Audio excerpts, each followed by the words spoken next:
Kinesiology panel. I am Maya Davenport, a graduating senior kinesiology student here at HT. I also serve as the SJ president, and I will be moderating our conversation for today. The purpose of this panel is to celebrate Women's History Month and International Women's Week by conveying with three outstanding women who are currently excelling in the kinesiology field, primarily in the sports industry. They will share their journey, their success, their challenges as they advise the next generation of women in kinesiology, so we do advance not only in the field, but also representing women in the industry. So now I will introduce our panelists. First we have Monett Borrego is a membership service executive at the Austin FC in the Major League Soccer. Monett attended Huston-Tillotson University from 2018 to 2020 as a student athlete in the women's soccer team. She went on to the University of Texas in Austin, where she graduated in spring 2022 with a psychology degree. After graduating, she received an offer to be a membership service executive at Austin FC. In this role, she can touch every part of the fan experience with the team. What this means is putting together events year-long, constant relationship building, face-to-face interactions with season ticket holders, premium hospitality sales, managing away supporters prior to game day, and coordinating Yeti starting 11, which brings kids onto the field with the players for the national anthem. Overall, her role is to continue to grow with Austin FC community and the experience as an Austin FC fan. Next, we have Stephanie Dominguez.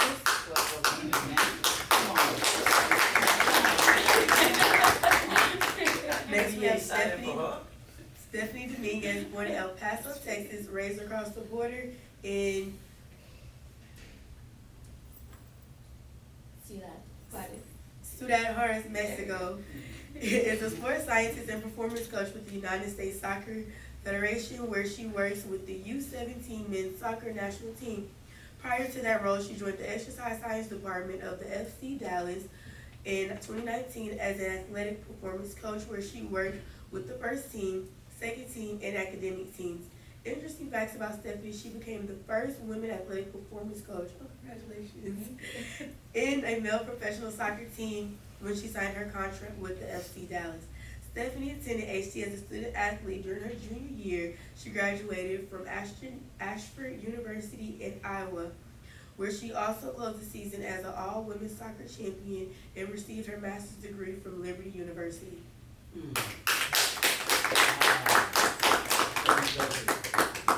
Via Zoom, we have Ashton Washington, who is an HT alum, and she has been with the Chicago Bears for 3 seasons, where she is a player, personnel coordinator, scout, and she is the first female scout in franchise history.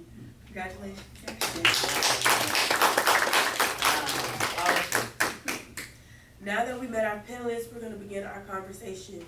So our first question: in the sports industry, which is dominated by predominantly white males, being that you all are minority women and some of you are listed as the first women in the field, how difficult or any difficulty have you had, and how do you feel like this has broken to the industry? Well, first of all, thank you guys for being here. Thank you, Dr. Cervantes and HT, for welcoming us here and sharing our experiences. That's a great question because we're all set in the sports industry, but we're in different fields. So coming on my side, where I get to be on the field, on the performance area in the gym, I've experienced different challenges, like sometimes you don't see it as much, but like sometimes the lack of respect coming, not so much from your athletes, but more on the directive side of things, like higher up people in a club where they still treat you like you're not as well prepared as somebody else because you're female, because you're young, and because you're a Latina. So I've had to deal with that, and sometimes like you don't want to come off you want to come off strong and show your personality, and also let your work show that you're capable, and not allow those comments or certain personalities get to you. You still want to be able to prove that you are who you are by the way that you do. Yes.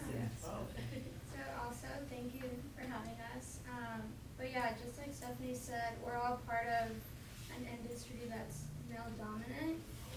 So trying to break that barrier, coming in from different areas, the field area, I'm part of like the business side of things, where any like fans experience, sales, you know, like Austin FC, we have right now the longest sellout of MLS history. So that comes with like a lot of preparation behind, a lot of talking, a lot of relationship building. So one main challenge that I've encountered working as a female in this industry is, you know, when you go into a conversation with a male, it's usually like they don't trust all the words you're saying to them. They'll probably take little pieces from you, but it's just, you need to, you know, like, where it's just like a gender, it's just a sex, that it shouldn't determine how prepared you are, how much information you actually have. So like what you're saying is that like if you're telling them you should not be playing on this because it's more prone to injury or something like that, and then they're like, well, I think I'll be fine, and do they still continue to play that type of deal, or they don't? What's something more for you? You know, just like on my side, it's like selling. So I do a lot of selling. If I'm talking to someone and they're just, you know, their questions, just by the way that someone talks to you, you can tell how much importance they're giving that conversation. So if they're just kind of like throwing everything you're saying like off your shoulder, then it's just kind of like, this isn't gonna go anywhere. You know, it's just a respect.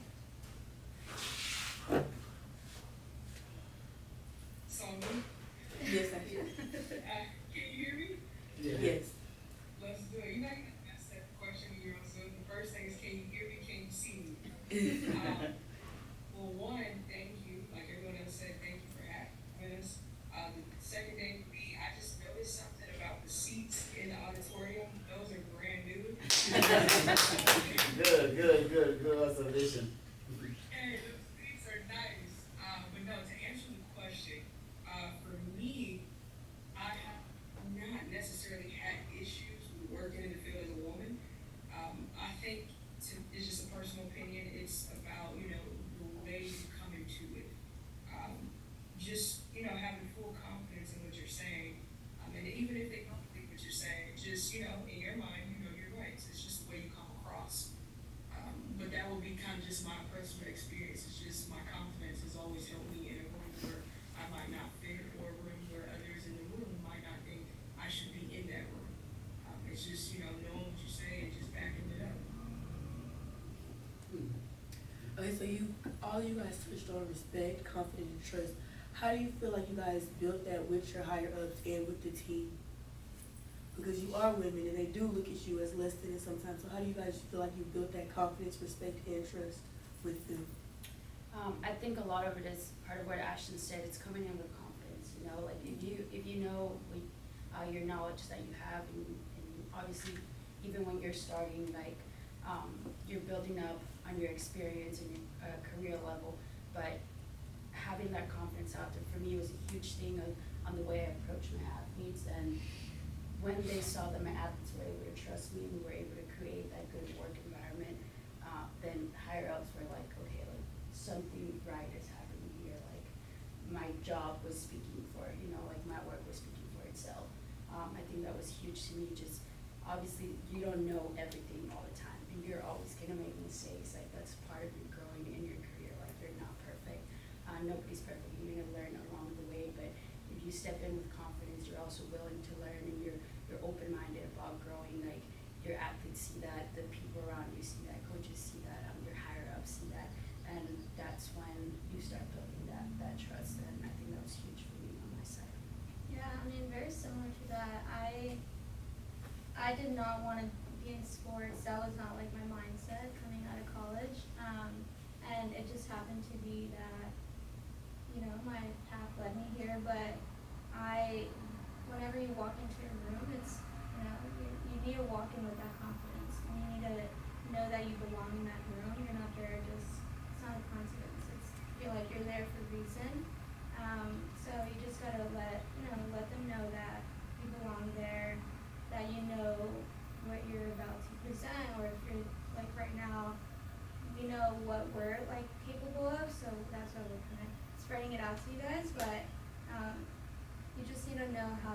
show up to the room and not shy away from an experience that you may not be 100% of. I think for me would be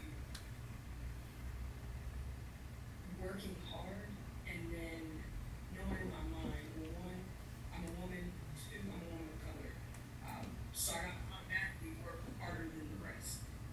But the thing about working hard is you gotta actually put efficient work out, like good, efficient work. Pay attention to the details. To me, small details matter. It's all about the details. Things that people don't, you think necessarily notice, they notice. Especially like when I got to the NFL, I had to really crunch down on getting to like my details, and getting everything right the first time. So it's not about how fast, I can turn around and get this back to somebody. It's more so when I, do it and get it back to the GM, or assistant GM, and so on, is it correct the first time? Because, I have some, guys working underneath me, and I'm teaching them the ropes and trying to get them acquainted.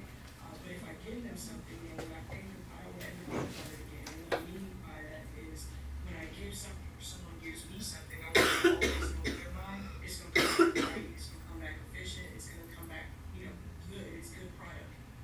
And I think that's kind of, it's just putting out a good product, giving out good things, and for them to not worry about is she going to do this correctly, is she going to do this right. It's all about the quality of your work, and your work stand, speaks for itself.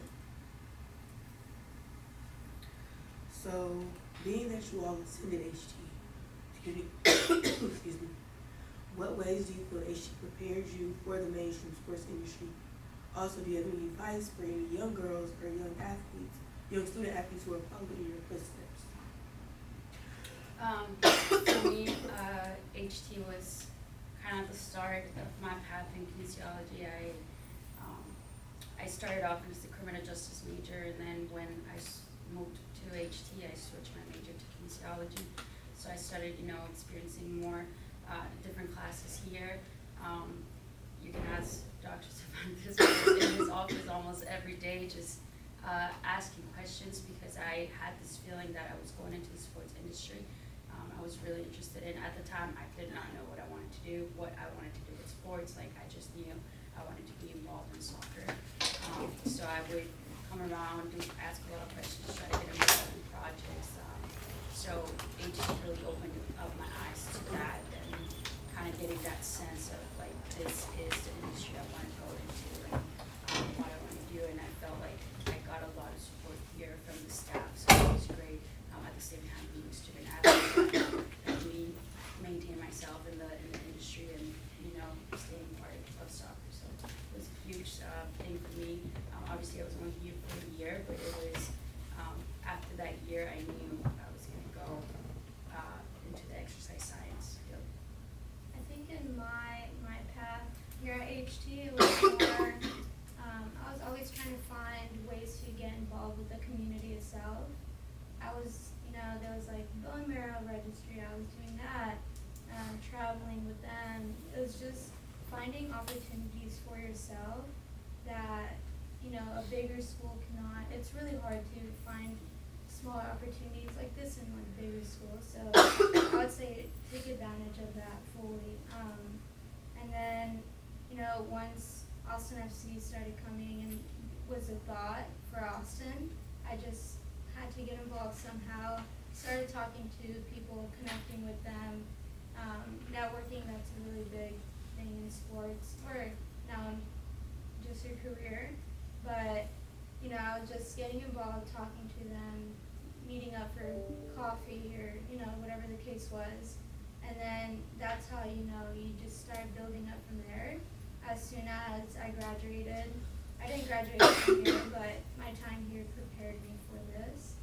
And once I graduated, I was offered a full-time position, and from there it's just helping other people as well, creating those opportunities for them, just because I know how much it meant to me as well.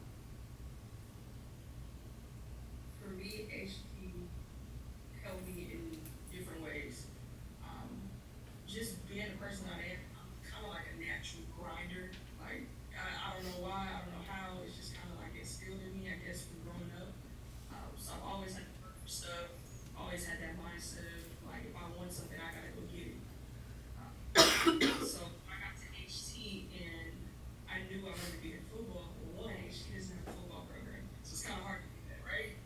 so I had to break away and get outside of the campus, right, and go mix and mingle and get to know people and just go to different events, do different internships. But I had to do that kind of on my own. So just being proactive, I think that is something that, HT taught me how to do, how to be proactive and actually go after what you want, chase your dreams. But yeah, I think that kind of instilled in me from HT is just being proactive and just grinding. A question? Yes.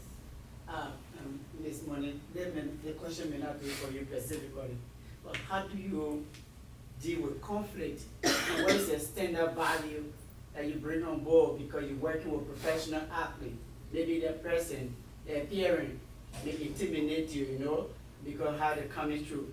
What is the standard value that you have in your expectation that you need to follow as a coaches or strength conditioning, dealing with high type of players? How do you handle those conflict or situations when they're raised in your workplace?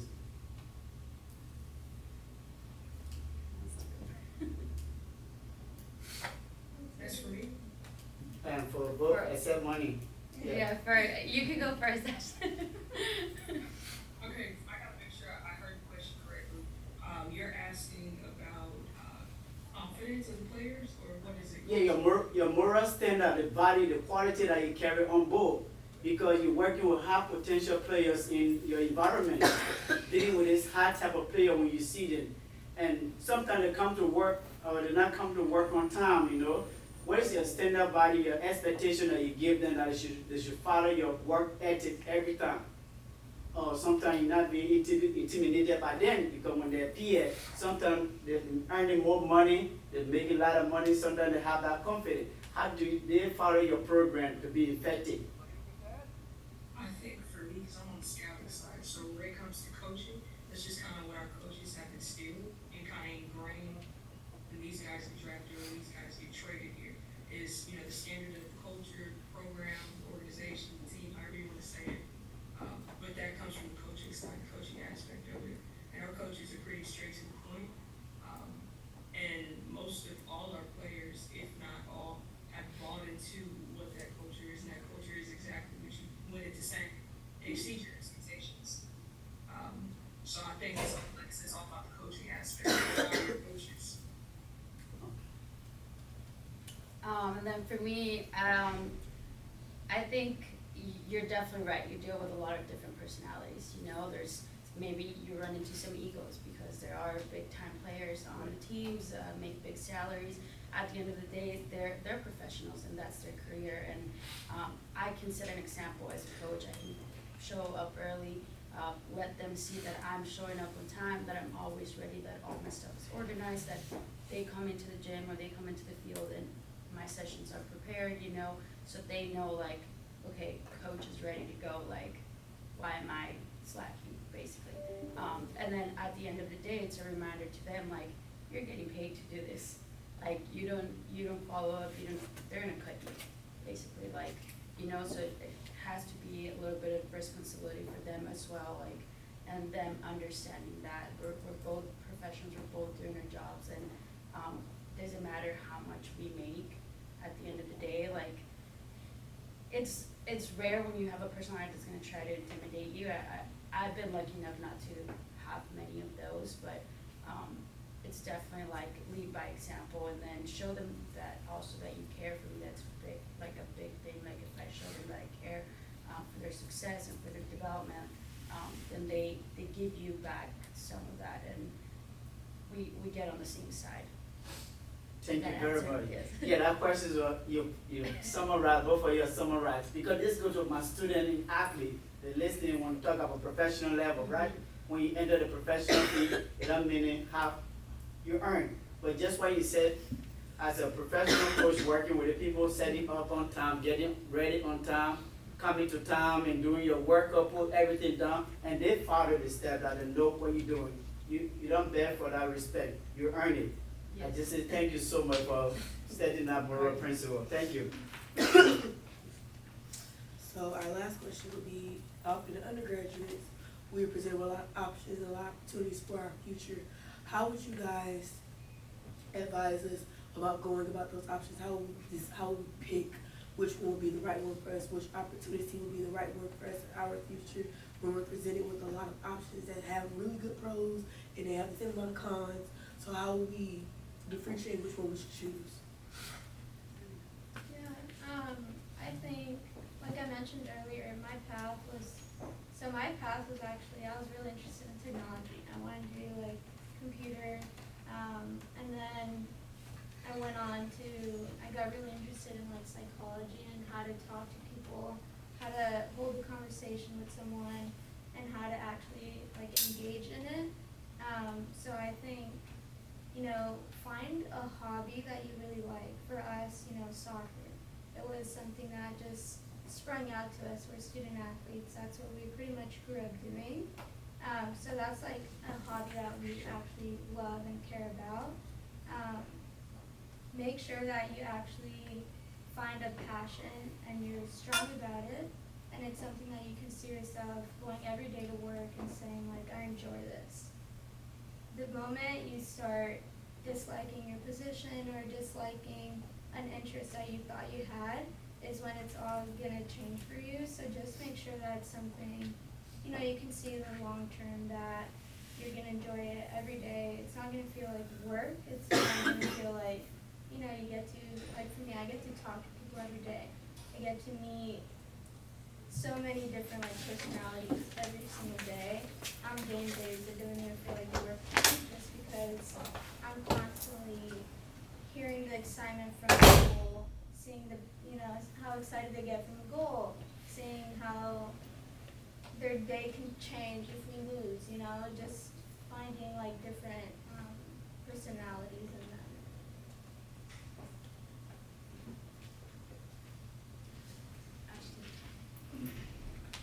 It's on me? You're next. Hey, I see guys walking behind.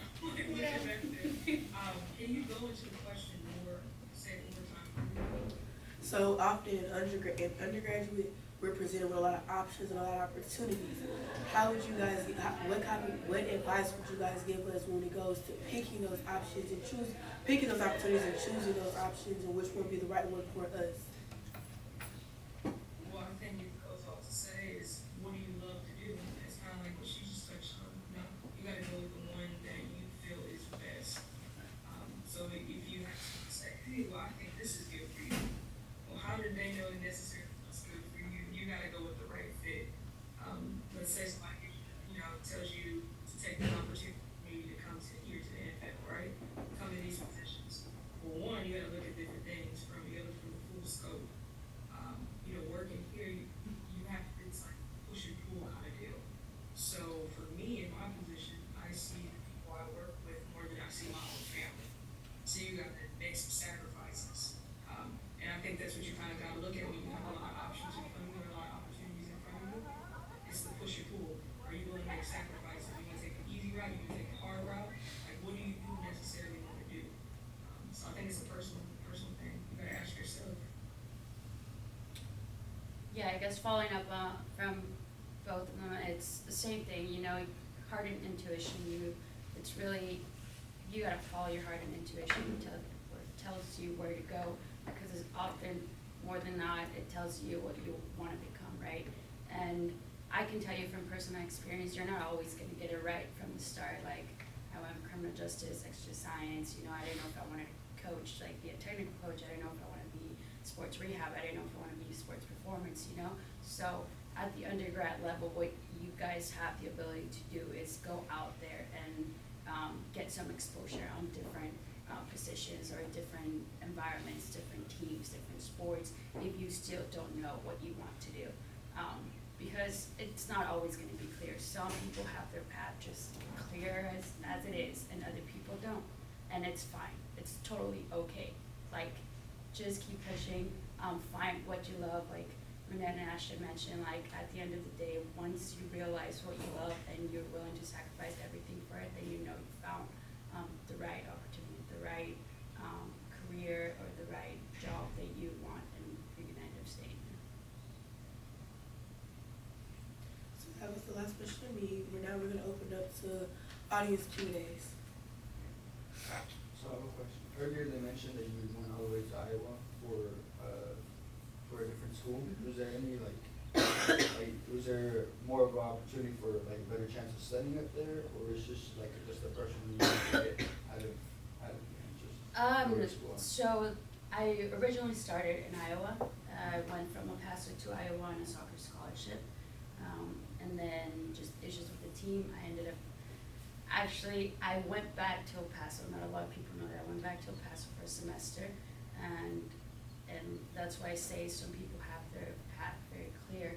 At the moment, a lot of people started judging me because they thought I had quit. You know, they're like, oh, she used to talk about going to university and play, and then now she's back. Like, what's going on? I ended up joining community college for a semester, but in my head, I always knew I was going to get out again. Like, I had a bigger picture in my head, and I didn't stop. So I ended up being set up here at HT for a soccer tryout. And another thing I don't even think Cervantes knows is when I came to the tryout, I left El Paso with my card packed, and I knew I wasn't going back. I knew I was going to end up staying. For some reason, I was like, I'm going to make it, I'm going to stay. So yeah, I came to HT, did a tryout for a day or two, made the team. I was staying at a hotel because at the time I didn't know where I was going to live until they set me up here for the dorms. I think I stayed in the dorm for like a semester and then got an apartment. But yeah, then life brings me back to Iowa. Again, soccer scholarships, things like that. I ended up going back to the school where I started at. Had to finish with a criminal justice degree because they didn't have kinesiology there, and then went back to the team. So it wasn't because there was more extra science opportunities. It was just kind of where life took me in my career as a soccer player. But it was a great experience being here and being in Iowa, in a very small town. But luckily I was at a school with a lot of international players. I was able to do a lot, like building relationships and all that. So, and like I said, having that year at HT allowed me to have my prereqs for my master's degree later on, which I was able to go.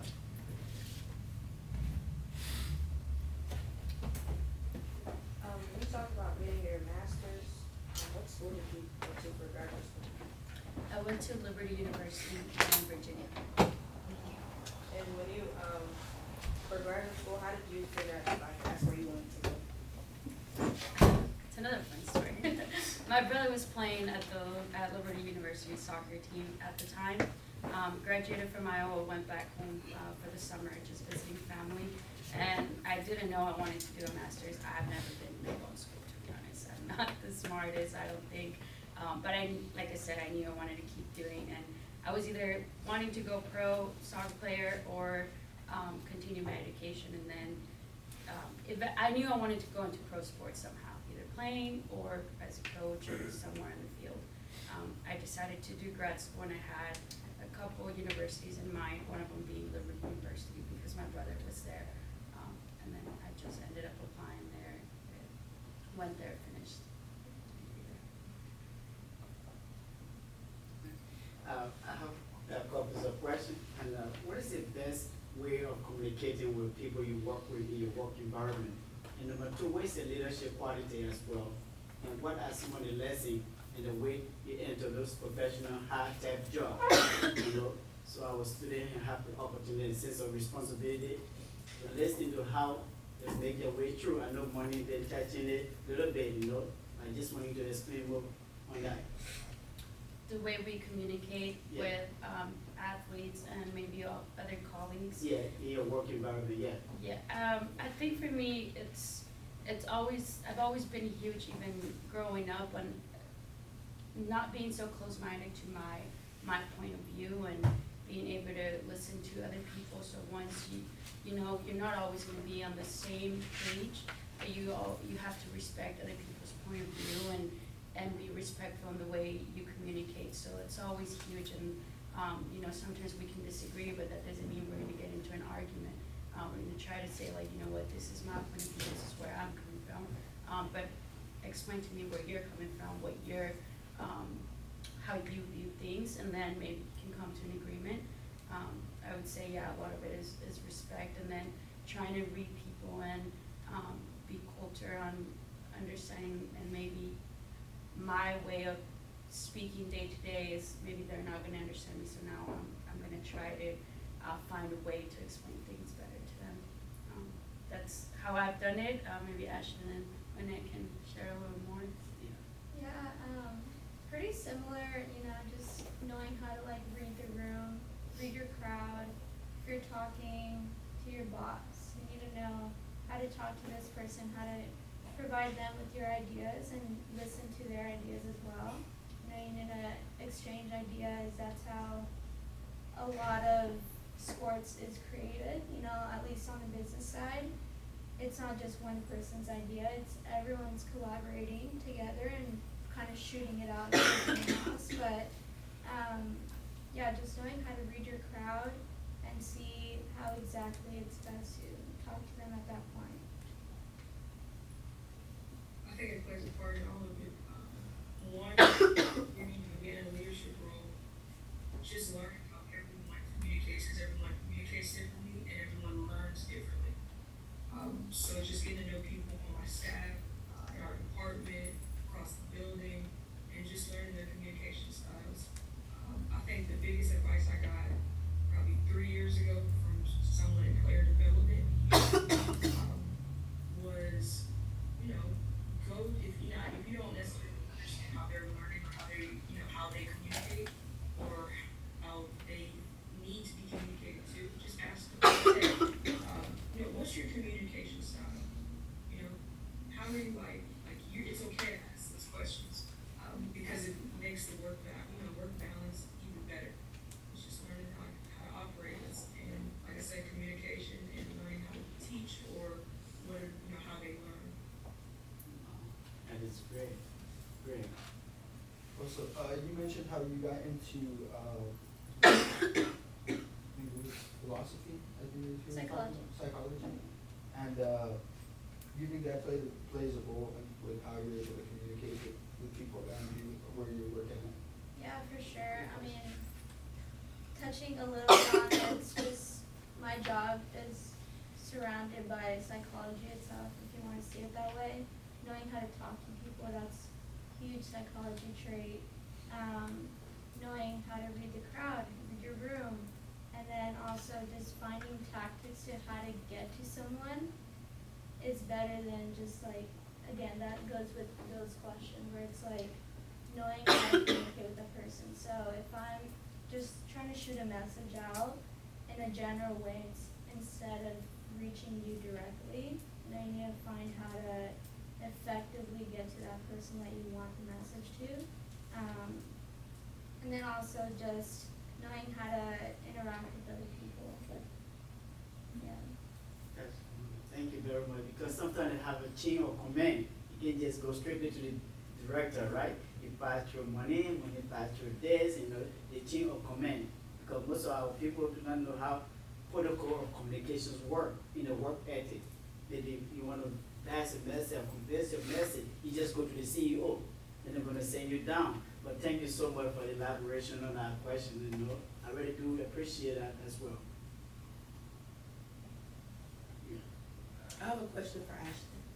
So, with you working in the NFL and being the first female scout, how do you feel like, what do you feel like were the steps that prepared you for that and made you more applicable for them to be like, oh, we want you, even though we've never had anyone like you before? Yeah, that's a question. So when I came in, and I had a full-time job when I came in for an internship here. So I was here for a training internship, and I was still working at Texas Tech. So I was in college football beforehand. And when I came in, it's not necessarily a competition, but it's a competition. So they bring in other interns with you. And it's pretty much, you know, at the end, they don't tell you this, but this is kind of what happened is someone gets a job and, you know, someone doesn't. At the end of the day, sports is competitive. When I came in, I didn't necessarily look at it, you know, I want to go to maybe it's just internship and get a job. It might sound bad to say, but at the time I had a job. You know what I mean? So when I came in, I just worked hard. I just do what I normally do. I put my head down, I grind, I get straight to it. You give me a task, I execute, I get it done correctly. I was talking about earlier.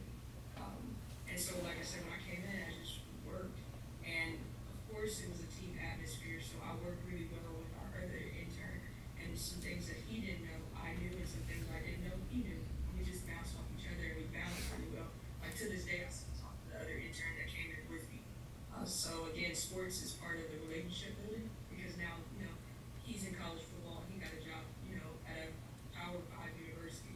So still keeping contact with him as well. But I think that's how it set me apart, is it was my work style. I places that communication flow, how I communicated with those around me. Come into this atmosphere, and especially in what I do, I'm a woman. So it's about, how does she communicate? Is this too much for her to handle? Can she handle it? And it's constantly, every single day is proving them wrong. You might not say it out loud, but your work is proving them wrong, which allows, those who want to follow I set an example, or I set a bad example, but that example, whatever I said, will determine, who steps in after me, or who steps in with me. But I think that's what played a part, that's what's so different, is that work ethic. You gotta come in, it's like, I play basketball, so I'm like extremely competitive, so in my mind, it's mama mentality 24/7. So, yeah, it's the work ethic. Is that help, or you may go more to it? No, that's what I understand, thank you. So what were some of the difficulties that y'all faced making it to the positions y'all are in within the professional world? Like the professional sports world, what were like some difficulties that y'all faced?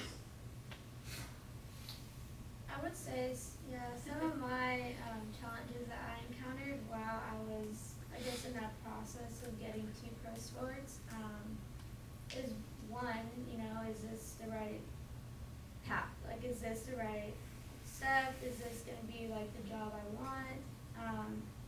I love talking to people, and it's, I love it. So me going into sales and talking to people all day in the sports aspect, it's pretty much killing two birds with one stone, sports and talking to people, So I think a challenge with that was knowing if that was the right path for me, and how I could, so to give you an example, I'm working with, my department is based pretty much 80% males, the rest females. So I'm constantly sharing my ideas with males as well. And I think that they are coming from a culture that's also different. So shooting my ideas to them in a way that, as a soccer fan, how I would want something experienced, they might also not be taking it the way they want. So just finding how I can portray what I want exactly to them. On my side of things, I had to grind out. Like, I went, and like I said, not everyone has the same path, but I went almost 2 years working voluntarily internship without getting paid at FC Dallas already. But I knew I wanted to work there for some reason. I've been asked, I was just asked yesterday, why did I grind it out so long? Like, why did I stay there? I really don't have like 100% answer for me. Like, I just knew I was gonna make it, but there was a lot of pushback on, during the time I was there, sometimes you hear indirect comments, or sometimes they're direct to you, or you're getting respect as a person, but not as a coach. And you start realizing that, and you have, like I had one of my mentors, I used to call my mentor, because honestly, even when they have bad comments, like they're a big help sometimes. And I remember him telling me, like, I'm gonna prepare you to be the best performance coach ever, but just remember, you will not be working on the male side. And in that moment, I was like, I responded like, okay, like, you got it, but in my head, I was like, no, that's not right, like, watch out, and so you gotta remind yourself, like, sometimes there's gonna be people trying to put you down, but there's also people that are supporting you. So when you face those challenges like that, people making comments or lack of respect, you gotta show with your work, like I said, like, your work's gonna speak for itself, and then just keep yourself motivated, keep going, and also, like, don't take that disrespect from people, because I think there was a point in my career where I started kind of collapsing into that, making myself smaller, and then until I realized, like, okay, no, this can't be right, like, I have to be the strong woman I've been, like, I have to stand up for myself, like, and show, you know, my confidence, show that I am prepared to be here. And then, yeah, until eventually I became official, but like I said, even when you're officially under a contract and you already made it to the top, like, does it mean you're gonna stay there? I used to, like, keep pushing, there's still gonna be challenges coming through, day to day that you're gonna face, and, at the end of the day, you gotta remind yourself, like, why are you here, and, is this really what you love, and what are you willing to sacrifice to stay here? Ashton? For me, I've heard a lot of, and this is just kind of early in my career. This is in college. This is, you know, after college, it's the same thing. You know, pick a more realistic career. What does that mean? I've heard that multiple times, and it's kind of, you know, what everyone has already said is, you start listening to stuff like that, and it starts feeding into you. It either, you know, deteriorates your dreams, or deteriorates what you want to do, or it amplifies and ignites, as we said earlier, the mama mentality within you. So it's either what are you gonna do with what you're given. And for me, I've had more people doubt me than I've had people trying to push or help me. And honestly, it kind of just plays its part of who I am and, you know, how I got to where I am now.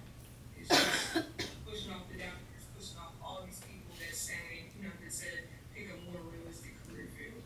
And I just use it as, you know, like I said earlier, just an ignition to keep going.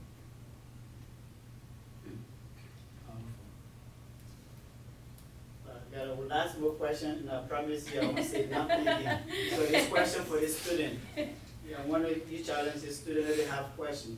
But I know the environment you're working in is a very exciting environment, and sometimes it gets stressful. What keeps you motivated when you lose or win? Because it gets very stressful sometimes when your player lose again, everybody lose again, and the whole dynamic change of that environment. What keeps you motivated and inspire your student to, your athlete to recover from their loss? Well, that's a perfect question. So I actually just got back a week ago from Guatemala. I was with the U17s. We were at the CONCACAF Championship for soccer. So if you guys don't know about that tournament, the 4 semifinalists get a spot at the World Cup, U17s World Cup. So we made it to the semifinal. We clinched a spot in the World Cup. But then we move on to the final, and we lose the final. And we were just very confident we were going to win. And you know, you see your whole team crying on the field, and it's heartbreaking. Like you wanna cry at the same time. You wanna but then you have to go and be that supportive coach and kind of remind them that it was one game, and just the process they did to get there, and the amount of progress we saw from the camps we did before going into this tournament, how much they grew as athletes. And in this group, it's a little bit different too, because obviously they're younger, they still have a long career in front of them, so you gotta remind them that, and then just show them that support. I think our head coach at the end of the day just said, hey, we're proud of you and we love you. That's all you gotta know. And now we move on, we have the World Cup coming on, so now let's prepare for that. But it's big on athletes, the psychological part, because some of them carry it with them for a long time. Some of them have a different mentality and they get over it, they move on. It's just working individually and just reminding them you did what you can. As long as you did what you can and give everything on the field, then hey, we're proud.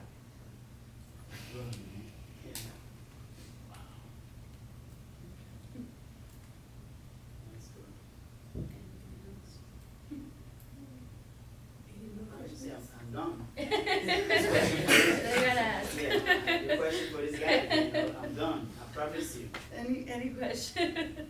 Yeah. I have a question for you, and I think, if there's no more question, then, this can wrap it up. You're women in a male-dominated industry. You own right, you are trailblazers.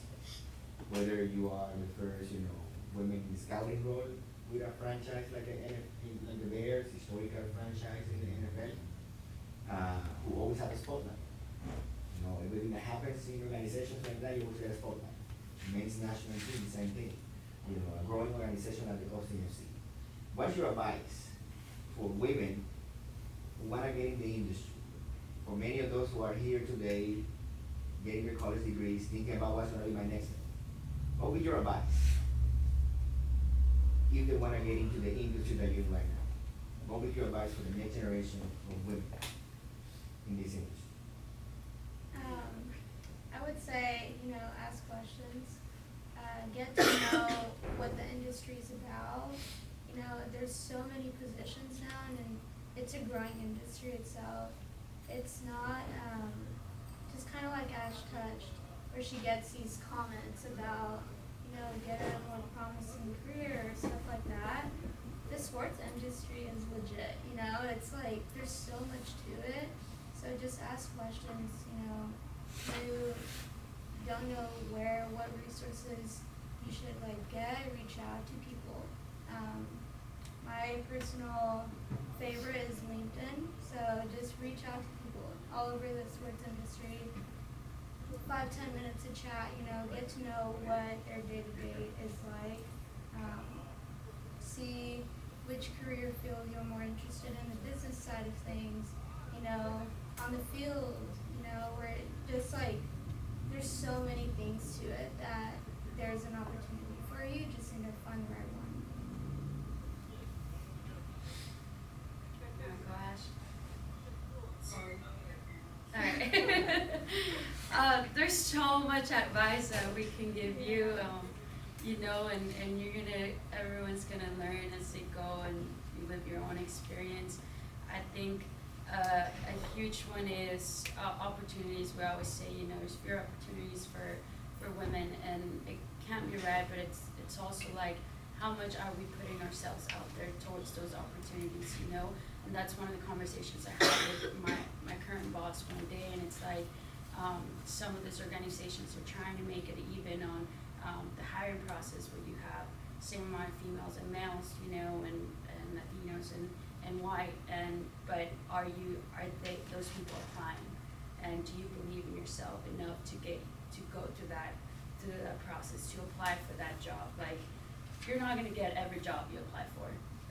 Let's be realistic, you can apply for 20 and maybe you get 1 or 2 calls.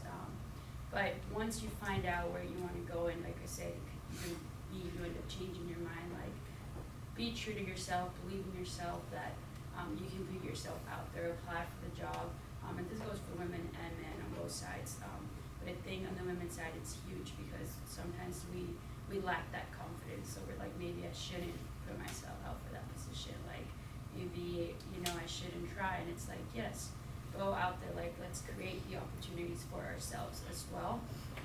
And then one that ties up with be true to yourself, it's identity. A lot of it when we're in our positions, like I said earlier, you start believing some of these comments. Maybe you have a stronger personality and you don't really let that get to you. But you try, maybe people tell you to dress different, or they want you to be someone different. Don't fall for that.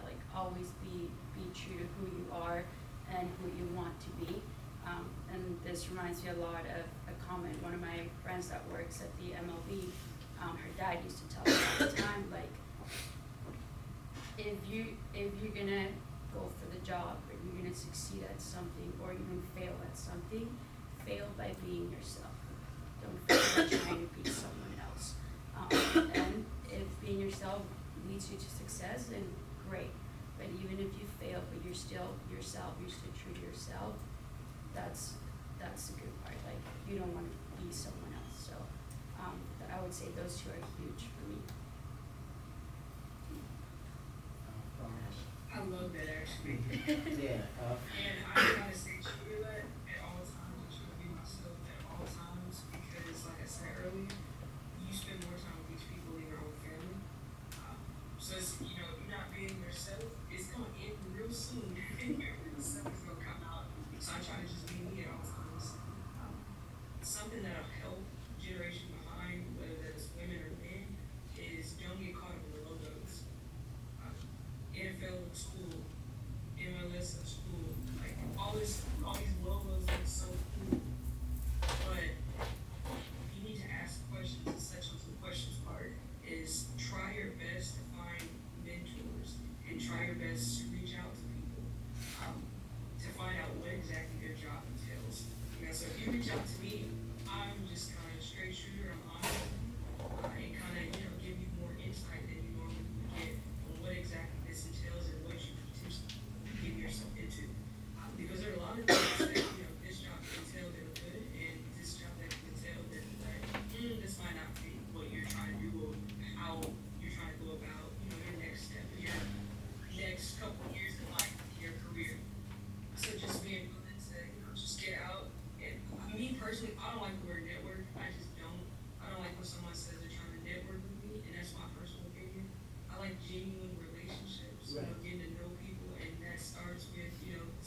Good.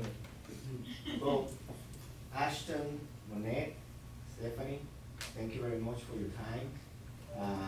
I'm a firm believer that many times our students don't really get the opportunity to have role models that look like them, people that they can really follow. We follow a lot of people on social media, but people that you really don't get to read. You see what their lives are, you see what they do and how they do it, but they don't really get to connect with you. You are individuals that our students are able to connect, relate to. You were students at HT, you are following career path in areas where women have been underrepresented, and you are killing it. You are excelling at it. So thank you very much for being here. And I know that many of our students will probably want to reach out to you. Ashton has already shared her email, so feel free to contact them. I follow what Ashton said about, it's how you build those relationships. Connections are people that many times you have in your LinkedIn account that you may never really connect with, but they're part of your connection, right? It's a relationship you build with people when you meet them, when you shake a hand, when you say, hello, my name is, I'm interested in your organization, I'll follow your career path. Will you be able to talk to me about my next steps? It's about how you connect with people, how you build those things. So for our students, when we tell you that communication is key, most of them wouldn't be where they are today if they wouldn't have communicated. If they wouldn't have say, hello, this is me, right? Ashton said, be creative. So communication is key. Professionalism, work ethic, grinding it. Just like they heard a lot of notes. I heard a lot of notes when I was with my PhD. Yes, I I. think something that helped me too was, and this is something, like I said, HT taught me how to grind, how to be proactive, is I would find events that were going on at UT, and I know, I'm pretty sure you guys know where UT is across I-35. Nobody wanna go there. And I would, I'm not supposed to probably be saying this, but I would go to those events as if I was a UT student. And like most of those people up here thought I went to UT, but I actually went to HT. And people were surprised when I said I went to HT. So you see events like that, sporting events, like I met so many people when I went to those events. And for me, I'm a people person, so I like to get out, shake hands, I'm old school with it. I gotta put a face with a name and stuff like that. They had, I remember one prominent thing, and I literally to this day, there was an Asian event, like a sports Asian event at UT. I saw the flyer, I went to the sports Asian event, got in, and those Asians that I met at that event, I literally talk to them to this day because I need them in the job that I'm in. So I've known them previously for like almost 6 years now, almost 7 years, but it started just literally at a UT college event, but you never know what people end up at. So if you see different events going on in Austin, going on at UT, try to somehow make leeway and try to get into those events. And then if you can't call. Thank you, Adam, for that. And I think that also comes to the fact that none of these opportunities are gonna come to your table. You gotta go find them. You gotta look for them. You could be sitting in the classroom, memorizing stuff, but when the opportunities present themselves, you gotta knock on the door. You gotta show up. It's great that you shared that, Ashton, because when I got my opportunity to get my PhD, I wasn't even at the event where they were recruiting for graduate school. I had a professor who told me, hey, there's this event taking place, why you're not here? I was doing student teaching, so I couldn't be there. So before they all left, I went to every single school's car. People were leaving, I get to their cars, I knock on their windows, hey, my name is Gus, I was in your event, but here's my information. Can I send you an email? And I follow each of the organizations, told you about my story, what I wanted to do. And all those schools called me. The one who made the best push for me was the Ohio State University. A guy whose teachers, when I was in high school, said, you're not gonna be nailed bad. I had a teacher who said that, you're not gonna be nailed bad. Just like that. So opportunities will not come to your table. People are not gonna come and give you and feed you with a spoon. You gotta grab and you gotta do it. So thank you very much for your time. I really appreciate it. I'm excited about the opportunities that come your way. I'm looking forward to see more of the stuff that you do down the road. I know Stephanie's plans of going beyond the national team and pushing more boundaries. I'm excited to see how the Chicago Bears do with their draft pick, whether they're gonna pick the first three or they're thinking about, trading. So I'm gonna look to see what Ashton and her organization are planning to do to get back the Bears to where they historically have been as an organization, as a franchise, but as well as for Monett. Because for Monett, I have a special relationship with Monett. I recruited Monett and I brought Monett from El Paso to Austin. So to see her growth and to see where she is today, I think that's the entire purpose of why we're here as a faculty. That's the picture for us. For us, it's not when you're in the classroom, what you do once you leave the institution and what you do with your careers. That's the big picture. So again, thank you very much, everybody.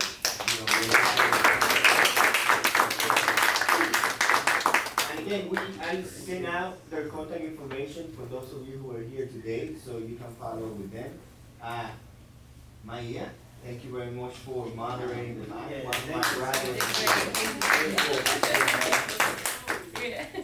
We have received acceptance into 2 graduate schools, Sam Houston State and Texas State, so I'm looking forward to see how she now makes that decision. She was good, man. I'm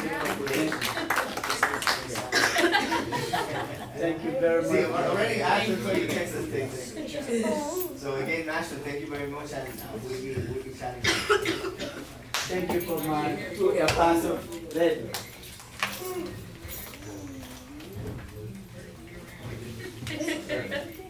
Thank you, Ashton. Bye. Thank you very much for being here. I never had an opportunity to go to waste. This guy is pushed for opportunity, man.